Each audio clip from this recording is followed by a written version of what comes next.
现在是第二天早晨了，我们刚刚吃完饭，一会儿就要上路啦。艾丽接了一大杯的 orange juice 喝。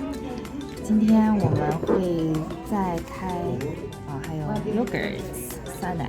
今天我们会再开差不多4个小时的路程到北卡去提我们的房车。我们的房车停在北卡，然后提上房车以后呢，我们要再开差不多1个小时的地方回到我们的营地。我们准备在营地把房车都准备好了，时间允许的话，我们会去 Costco 一趟，把我们这几个星期需要的伙食准备一下。Sounds good? Sounds good? 给大家看看，我们现在是在 West Virginia 的山里边。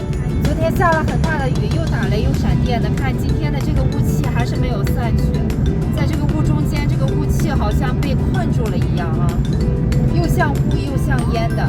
在远处看的时候，感觉一眼都看不到里面是什么情况，但是看见了以后就感觉好像空气透明了很多。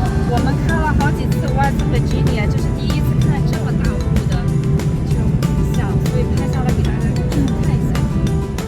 趁着我们加油的时候，艾丽同学赶快帮我们把窗户擦干净，对吧？好爱劳动的小朋友啊，妈妈给你点赞，竖大拇指，擦得好干净，这样我们一会儿开车的时候就会看得好清楚啦。没有了，还要再拿些水，好，妈妈跟你一起再去拿一些水。我们这是在雇佣童工吗？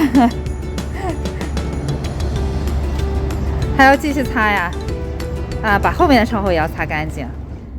我们到了我们停房车的地方啦，我们要进去取我们的小房车啦。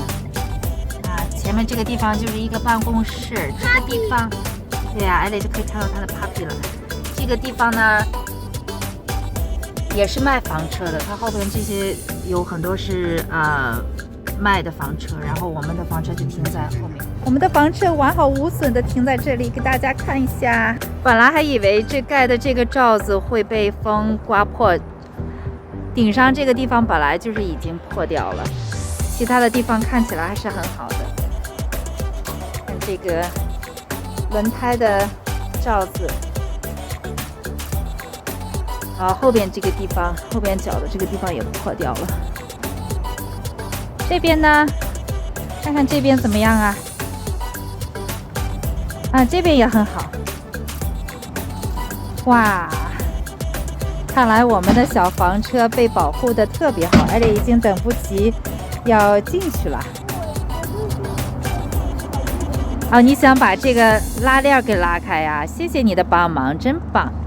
我们把房车停在这儿好几个月，所以最主要的是要检查一下房车外面有没有被，比方说蜜蜂给筑巢，或者是房车里边有没有进去什么小动物，像老鼠一样。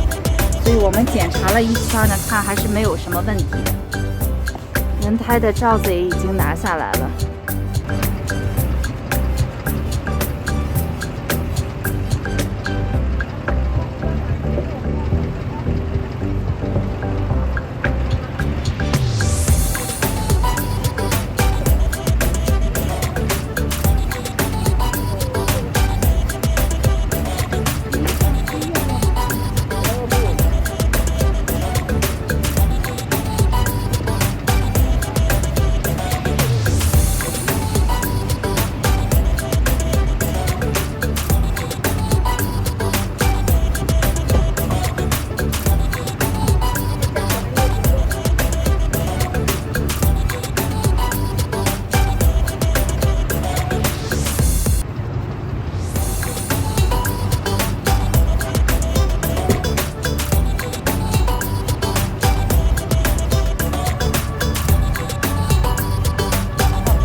我们刚才要开始往车上挂我们的房车的时候，才发现我们少了一个这样的销子。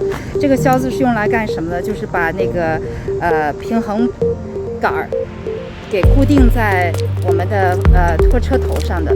如果只有一个销子的话，另外一个平衡杆是挂不上的，那我们就走不了。还好我问了前面的 office， 他们竟然奇妙的找到了另外一个基本上一模一样的，像双胞胎一样的销子，所以我们可以安全的上路了。我觉得这个停房车的地方非常好，它在上一次我们想停房车没有找到这个地方，我们去的是另外一个地方，但是呢被别人给放鸽子了，所以我们临时找到这个地方。这个地方他们是非常 accommodating， 非常的配合你，有什么需要他们都会尽量配合。所以说我们找到了，我们可以安全的上路了。在你拖走房车之前都要走一遍，检查一遍，看看地方有没有需要再把它给上紧一下的地方，都要走着看一遍。